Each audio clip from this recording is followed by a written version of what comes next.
Hey, everybody, welcome to the People, Purpose, and Profits Business Coaching Podcast. This is Brian Buck, and my wonderful co-host is Kat?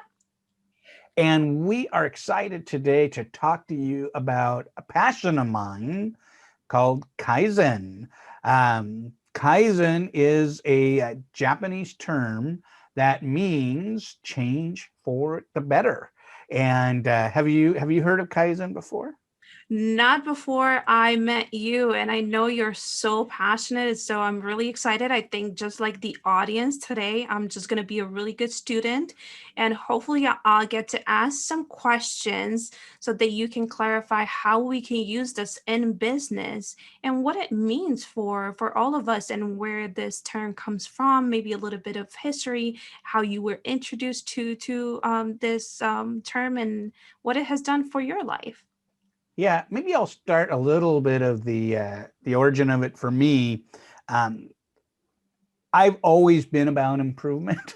I have one of the things, one of my first jobs out of college, we used to go into, I used to work for customer service, but then I just started making improvements and making things better. Like I remember we used to work with uh, anytime someone wanted to call a salesperson for a problem, they would actually route them to our team to talk to them first, because the salespeople should be selling, not taking care of issues. And we would often have customers say, hey, can we get a cheaper rate, or can we get this refund because we're such a big customer? And I remember one of the first things I did was working with our billing department to be able to say, what can you authorize our team just to do? Because we used to, thank you for doing this, we will get back to you. And then we'd have to send a message to the billing team, and then the billing team would say yay or nay. And then we'd call, and he's like, well, how do we just empower people to make decisions up front?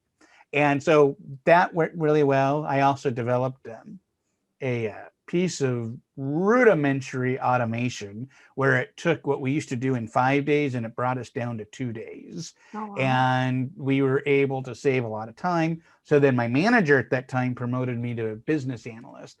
And we would do these things that we'd call internal takeovers. In fact, I just spoke with my old manager this week, and she hilariously called them, like, we did these like hostile takeovers inside our company, and they weren't hostile, not a hostile person, but we would go into these areas that were fundamentally broken and help them come up with processes that worked, made them happier, and get the right kind of leadership involved so that way they can sustain. So every 3 months we would go into new areas and do this. Then I went, did some project management for a while. And then I got this job working at a hospital using the Toyota production system, or Lean. And Kaizen is at the root of that. And that's when I got to learn that all of these things I was doing instinctively actually had a name. And that name is Kaizen, which is change for the better. And if you actually look at the kanji, the Japanese kanji of it, it actually breaks down in all these different things, and I'm trying to remember exactly how they are, but the main story is it is serving and self-sacrifice. It's almost, and for the greater good. So it's recognizing, what do we need to do to serve, and how do we sacrifice for the greater good? And if you think about Zen, like we're getting into a Zen mindset, that's part of Kaizen, which is the better or the good or the peaceful. And I'll go through what are the science or the skills of it. But what I love is the philosophy and lifestyle of Kaizen. Because what Kaizen means is there's always opportunity for improvement.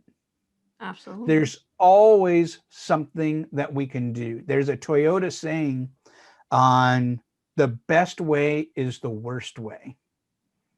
And what that means is so many people say, oh, I'm doing best practices. But then Toyota would say, these are the best practices we know, but they're the worst way. And that's why we have to get better, if Wow. that makes sense. So often we think things are good enough and then we focus on other things. They are all about, and the lifestyle of it is there are always opportunities to question everything, to improve everything. I did some math once and I realized if a 5-person team, everybody saved 1 second every day, at the end of the year, they would save 40 hours. Wow. It does add up. And it just compounds. So that's the other piece, is it's small. As entrepreneurs, as coaches, we know everything goes from the baby step. Everything is the little journey. Kaizen says, where are the small problems? If we fix the small problems, the large impacts go away. Like when I work with organizations and small to medium sized businesses, they usually are not hitting the strategy that they want because of small problems happening today. And we need to see and understand what those small problems are and have the team know, because the nice thing is when they're small, they feel doable. Mm-hmm. If you go and you see everything's messed up, it's all crazy, it becomes overburdening. And where do you Right. start? And you get 20 meetings to say where to do. But if you say, what can we do today? What's a small thing? And you think about the whole concept of the 1%, if we could just make a 1% change every day, that adds up to a lot. Even this whole concept of small things shows up in investing. If we invest a little bit, things compound. So I think Right. Kaizen is really about compounding improvements.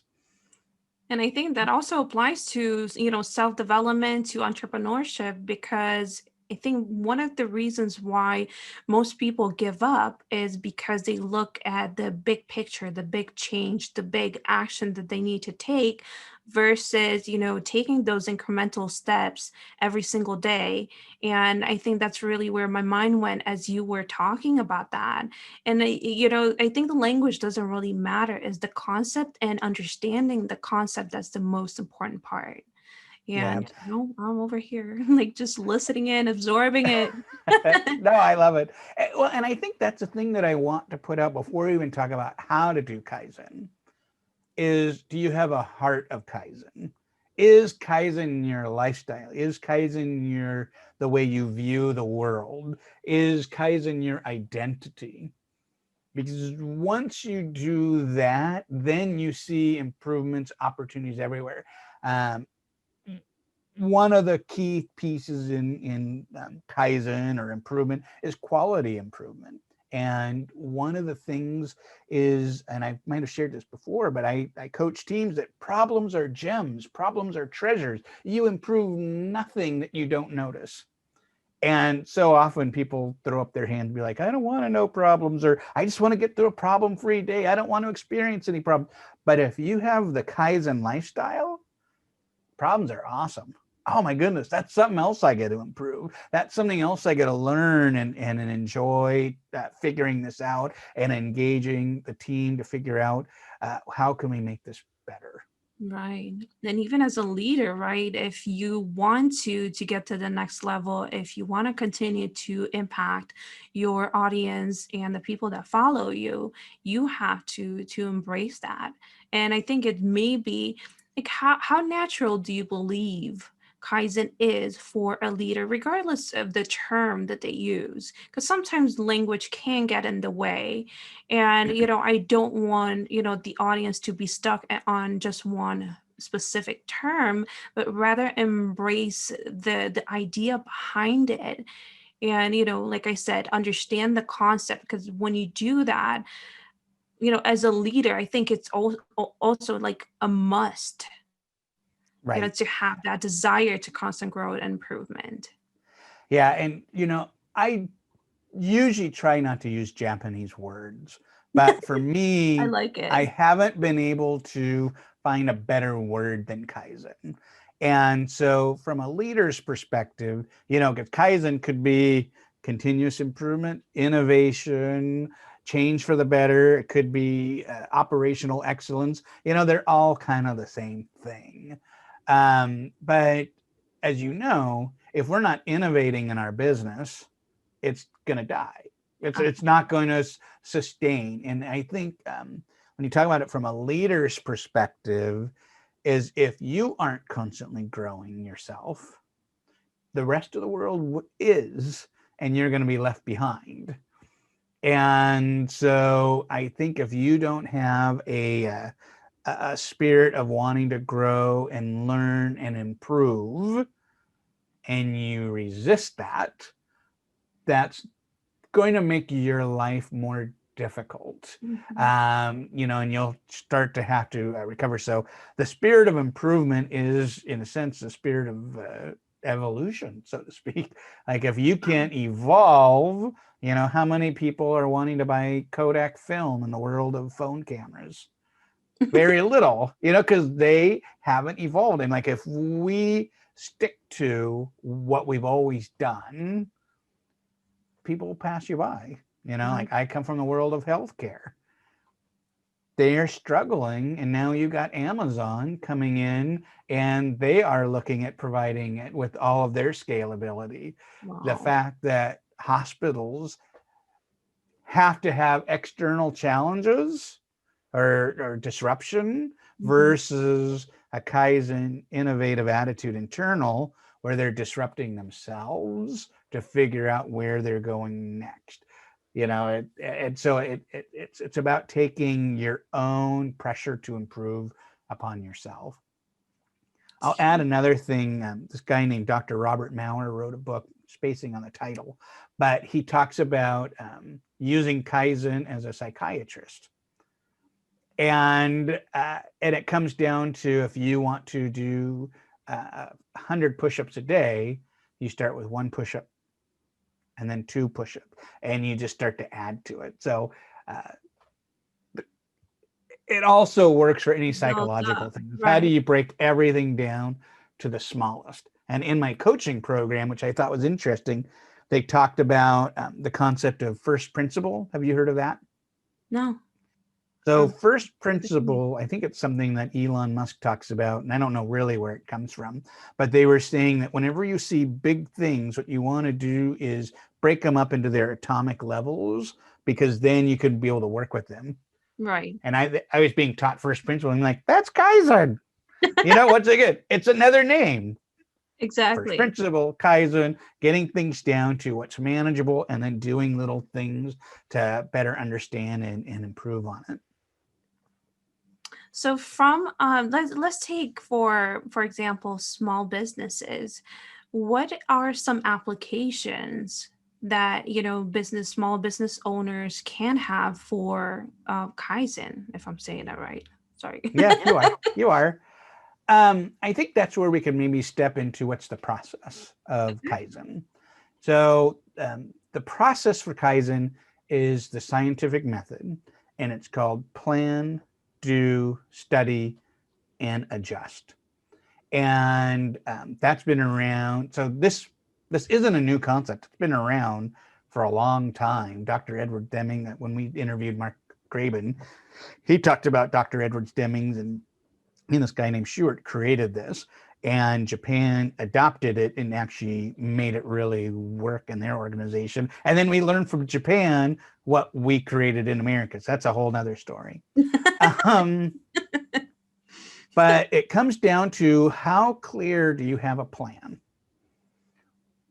And part of that is, where are you now and where are you going? As a business coach, when I work with leaders, not everybody knows where they're at or where they want to go. Sometimes the small to medium-sized business, people are just getting by with whatever they get without being intentional about where they are and where do they want to go. So I think that is one of the first things our business people can say. Yes, you've heard a ton about goals. We even did a whole episode on goals. Right. You need them to be able to do Kaizen, Because if you don't know where you're at or where you're going, I say this all the time, is raise your hand if you know someone who hates change. Everyone raises their hand. I says, raise your hand if you know someone who hates improvement. No one raises their hand. What's the difference? The difference is measurement. I was here and now I'm there. That's how you show there's improvement, is the measurement. So the heart of Kaizen in the plan phase is, where are you and where are you going?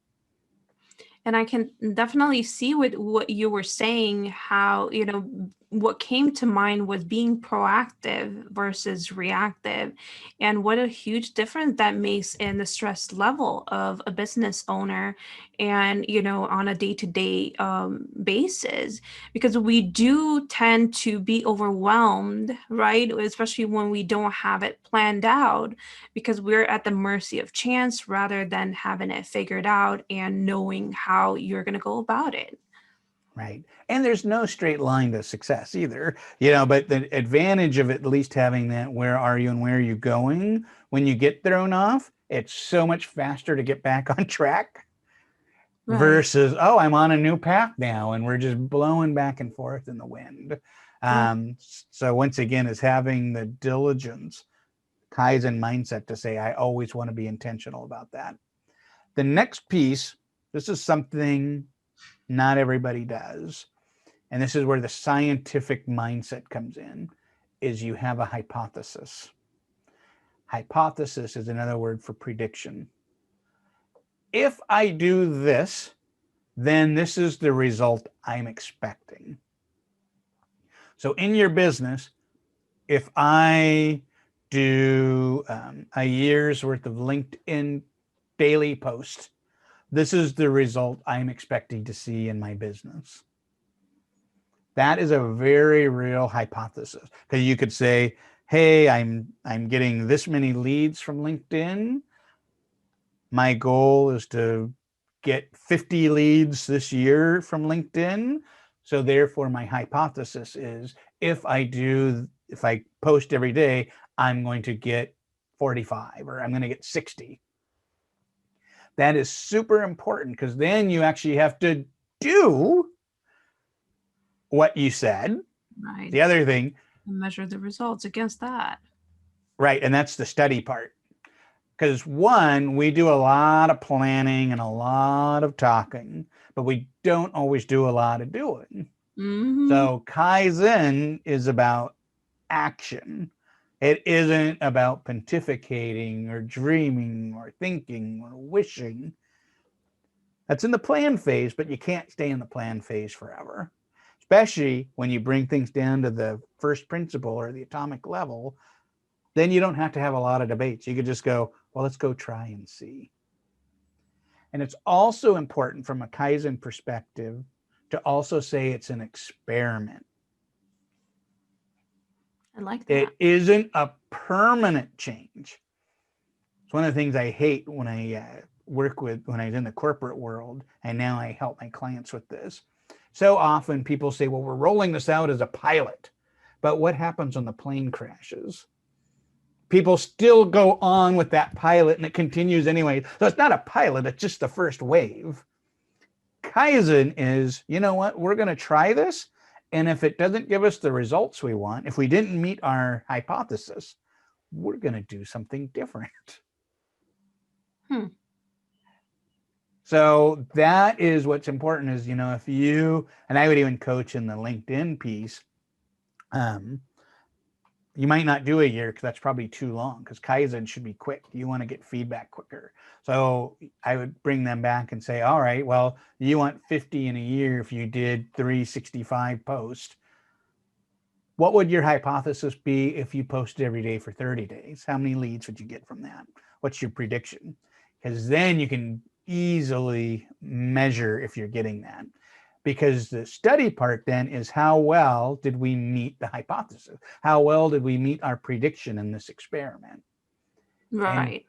that's the other piece. A lot of people plan, do, plan, do, plan, do, plan, do, and move on, but they never look at how well they did, or did it move the needle? Did it bring them closer or further away from their goal? Right. So from a small business perspective, being intentional about I'm doing this. This is an experiment. Now I'm going to see how well did that work. The reason why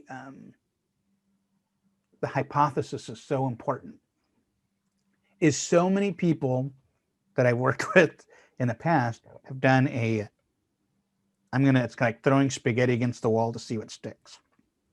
I'm going to do a bunch of stuff and see what sticks. There's no hypothesis or prediction in that. And that means you're probably wasting your time. Or you also don't know enough about which spaghetti or which way of throwing is the most effective. So you don't get to be able to be precise in replicating or expanding upon what you learn. So the heart of Kaizen comes down to that hypothesis, experiment, and then actually looking at what are the results. And then the next part, which is adjust or act, I actually give 3, which is adopt, abandon, or adjust. So depending on how well you met your hypothesis, then you get to say, you know what, this is not a good idea. Let's just abandon this. Let's stop it. This is when you stop the pilot and you go back to normal, or you do another iteration of improvement, or you adopt. Like, all right, if this works, how do we say this is now permanent? This is now how we're going to always, this is our new standard going forward. Or if it works here, maybe we need to adopt to another place. There's a great healthcare example on, if you have a Kaizen on a unit, you might try with 1 patient for 1 day. And if that's successful, then you might try with 10 patients for a day, or you might then adopt and do it for a week. And, you might do different cycles by just expanding your experiment until you've gotten enough to be able to say, okay, we can make this permanent. This is our standard going forward. What do you think what do you think the impact on change for the team is when you do that? I mean, I think for me, and from a solopreneur standpoint, it's huge because I do think, especially as a coach, there's a lot of people that are stuck in the phase of just thinking about something without the plan, without having that hypothesis. And that without that, I don't really think we have a real business, especially if we can't replicate it, or if we don't know something is going to bomb or if it's going to really work. And in all honesty, that's really the basis of business, is because otherwise we just have a hobby. We don't really have something that will bring in the profits and make the lifestyle that we are all probably dreaming of. Yeah. And what I also love about doing that is it takes the personal or the concept of failure out of the equation. Because it's either I hit my hypothesis, or what did I learn from not hitting my hypothesis? No one ever says it was a failed experiment. Because once again, that's where the whole idea is. Okay, what did we learn this go round? And that brings you to the adjust. All right, you know what? We thought if we posted every day, we would get 5 leads, but we only got 2 leads. So you're like, all right, we're on to something. So maybe we need to think about what are we posting every day? Maybe we need to be posting more relevant things for clients, or posting more in someone's language. So then you go back to the PDSA again, and then you start to see the 5. So never once do you say I failed, and you can always see your progress. But I Right. also want to share, when you've got a team, the importance of doing the adjust, abandon, or adopt. Because you are actually doing it off of data, and people can see it was here, now it's there, it's so much easier for people to say that's an improvement. If you don't have that, people got to make their own judgment calls. And they're like, Definitely. we did this. Why? What's the purpose? Why are we doing this? And if you can't show that, but Tangible. yeah, and it also brings a lot of trust. When you do an experiment and your hypothesis was wrong, and you realize maybe this isn't a good idea, we learned, and you don't say, we're just going to push it out anyways, that builds a lot of trust because they know you are actually doing things scientifically instead of because I want to, because I got the title, because I'm the owner. Right. And it really engages people, and it also is a great model for other people because the leader's not the only one who's doing the experiments. You want a Kaizen culture. You want your team to understand how to do this. I worked with them in my last corporate job.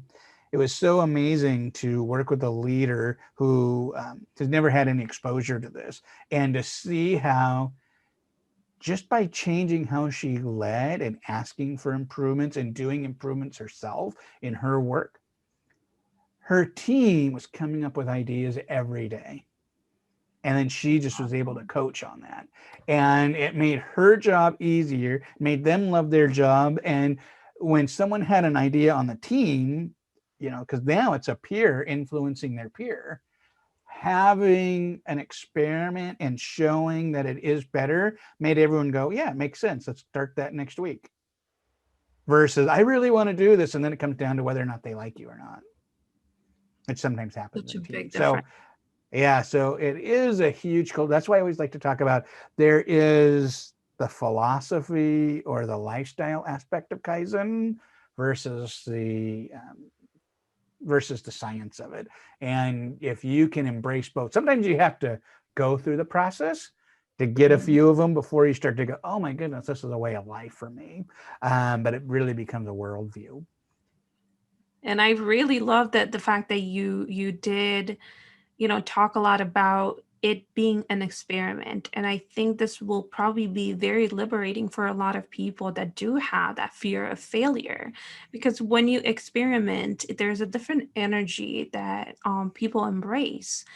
And it leads to better results, it leads to being more understanding, it leads to being more open to listening to other opinions, it leads to being more trusting with yourself as well, knowing that even though you don't have it figured out today, with the process and with time you will find the answers that you need for your business to succeed. Yeah. And just to point out, Tim Ferriss, you know who he is, Yeah. he's always talking about experiments that he's doing. His whole approach, this is one of the reasons why I like a lot of his work, because it is all about experimenting and coming up with these. I do want to share something kind of funny though, because I have retrospectively went back and found out that Kaizen has been a major part of my life, even before I knew what the heck it was. Tony Robbins. So I have his Awaken the Giant Within book. And I was really, really, and I discovered him when I was selling Cutco knives in the early 90s. And it was funny because I found my book a few years ago with all my original highlights. And he has a thing called Kanai, which is the same plan, do, check, act cycle, but written in a different way. And his whole purpose is know where you're going, measure and take massive action, to use my poor Tony Robbins voice, and then see where you're at on that, and then make changes. So even someone like Tony Robbins, who isn't coming from Japan or Toyota or Lean or Kaizen ways, um, it's the very fabric of personal development, business growth, personal growth. I mean, all of that stuff. It's really I often draw, it's usually plan, do, study, adjust. It's usually drawn as a circle. I actually like to draw it as a heart because it's the heart of all improvement. Kaizen is at the heart of all of it in my mind. Absolutely. And I think all nature, by design follows this principle. All way of life is the principle. So, that's why I think for people, I don't want people to get hung up on a term, but rather on what it is about. And, I would really love to hear what people's takeaway was from everything that you've shared, because it was so much. And I think we can probably take a notebook full of notes. But I think that overall, the concept is planted in each and every one of us. We just have to look at how do we make this a skill set that we embrace every single day and we use it for the betterment of ourselves and our businesses. Love it. And the best way to have a conversation or hear your thoughts is in our Facebook group. Please join there. Kat and I interact in there. We have fellow listeners in there, which are other business owners just like you, whether solopreneur, entrepreneur, or small to medium sized business. It's a place that we gather and learn together. Also, just continue watching our show on YouTube or listening to it on your podcatcher of choice. We are so honored to serve our audience, and we just always want to make sure that we are providing just content that inspires you, helps you grow, and just helps you make the impact in your business and the world. Thank you, everybody. Thank you.